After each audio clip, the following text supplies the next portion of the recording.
What's up and welcome back to the channel. Behind me is my 2019 Toyota Tacoma TRD off-road. I've had it for just over a year and I'm really happy with where it sits right now. So I figured I would do a walk-around video. Couple things right off the bat. Everything that I've done to the truck will be listed in the description below. If you want to use those links to purchase any of the items, I would appreciate it because that helps me out a lot. Second thing is, as I was building my truck, I didn't really buy anything until I had been out and established a need for it. So it kind of built as I was going along, and I also tried to do things within, you know, a fairly strict budget.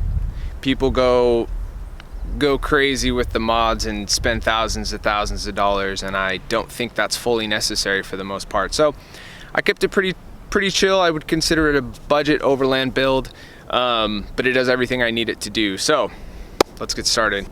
So we're gonna start at the front and work back. So day one, the very first thing I did was get all the chrome off. I hate chrome. I hate it so much.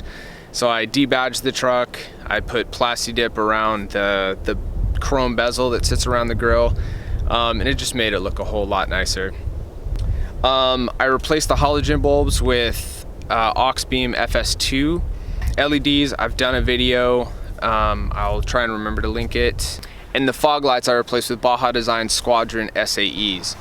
I love the SAEs specifically. I think they're plenty bright personally, and I can use them on the road. They're road legal, and they're excellent. They do everything I need them to do, and they're great on the trails as well. The contrast that they offer in the trails or on the road or just in everyday use, not even in fog, I love them. So next thing, we'll cover wheels and tires.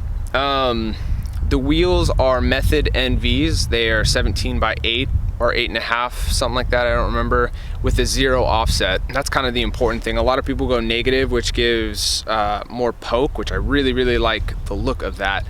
But I feel like that's when you tend to start having a little bit more rub. The 0 offset's perfect. I don't have any issues. But my tires aren't big anyways. They are BF Goodrich KO2s in 265 70/17s. And I definitely have no issue with them. Full lock, either way, no issue. Full articulation, I haven't had any rubbing or anything like that. So eventually I'll up the size on the tires, but for right now they have plenty of life left in them, and they've treated me well, so I'm gonna keep them around for a little bit longer. The lift, which you guys have seen because I've done a video on, I've done actually 2 install videos with this exact lift. So I went with Bilstein 5100s with Old Man Emu 2887 springs in the front. I get a lot of questions about the spring and shock combo. So if you get the 5100s and you use the OME springs, the springs themselves give you the lift of the truck in the front. So you put it on the 0 notch on the 5100s, and then the lift actually comes from the spring. If you use the stock springs, then you put the notch up to whatever notch you want for lift and then put the spring on, and you get lift that way with the stock springs. But if you use the Old Man Emu springs, keep the notch set at 0. Yeah, I get questions about that all the time. So that's what I have in front, 5100s with the OME 2887s. I did not do an upper control arm because it's a 2-inch lift and it wasn't necessary. I didn't do a diff drop or anything like that either, and I haven't had any issues at all. In the back, they're 5100s again, with the Deaver Add-A-Leaf. I did the Deaver Add-A-Leaf instead of the progressive pack because the Deaver is supposed to add 10% to your payload. So we have 1620 or 1650 payload, I think, in these trucks. So that should up it to 1650 plus 165. And then the 5100s. It's pretty stiff, I'm not gonna lie, when it's unloaded. But the reason I did this setup is because I knew eventually I was gonna get a rooftop tent and I was gonna have a lot of weight back there. So I wanted, when it was loaded, for it to sit level. I didn't want a level truck and then load it and then all of a sudden the back's sagging. So this has been the perfect setup. When I have it fully loaded with about 300 pounds, 350 pounds, it sits perfectly level. Eventually, well, actually, I'm gonna save what I want to do next for the end of the video. Any future mods I have coming. So next thing moving down the truck is the Cali-Raised ditch lights. I got their ditch light mounts or brackets, and then the side projecting ditch lights. And the side projecting ditch lights are so cool.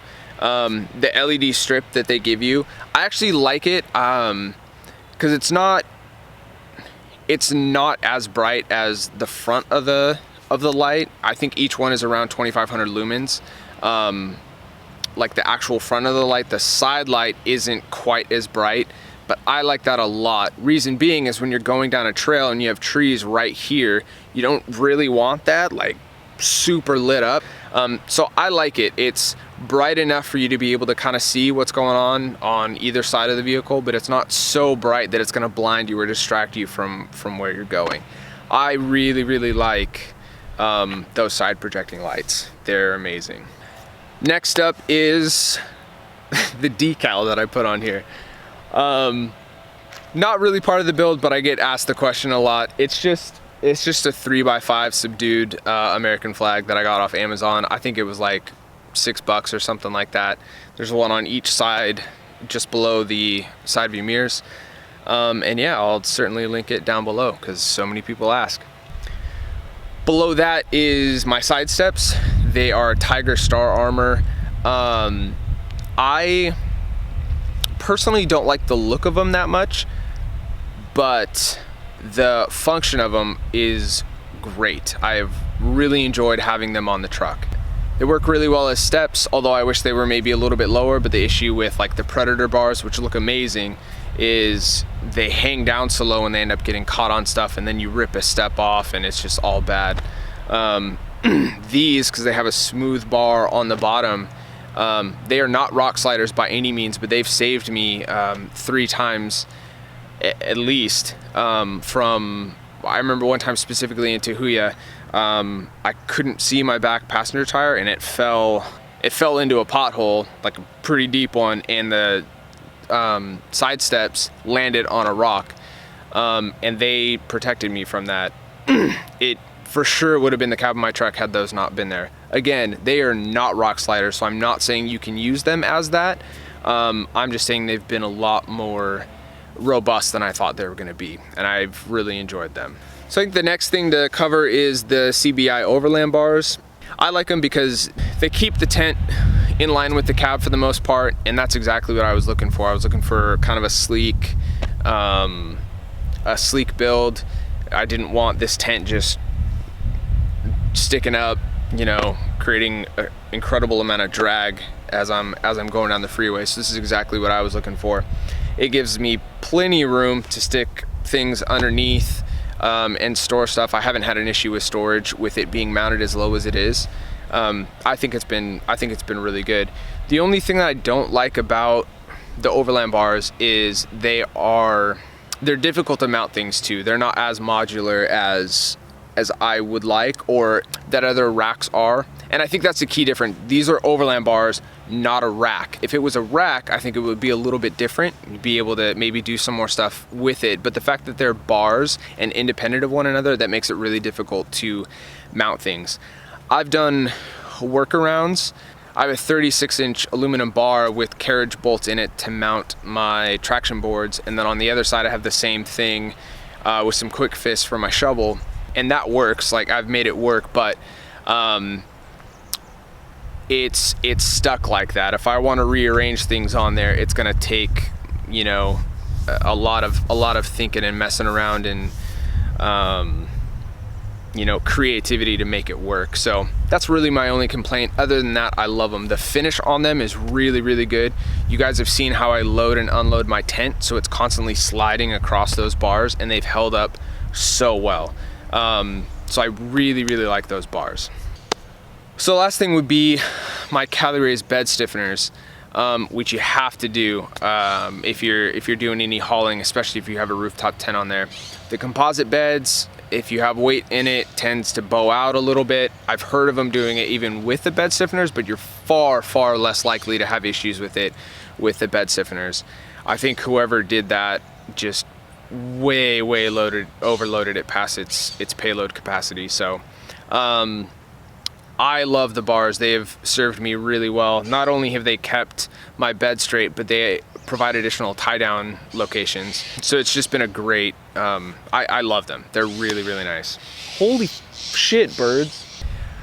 Few kind of honorable mentions, although it's not really permanently attached to my truck. I have traction boards from a brand that I can't pronounce. It's off Amazon. They were like 90 bucks. I haven't had to use them as traction boards. I've used them to level my truck when before I pitched the tent, and they've been perfect for that. Have a shovel on the other side. I don't know anything about it. It's just a little Craftsman that I picked up at Lowe's. Hey, can we calm down?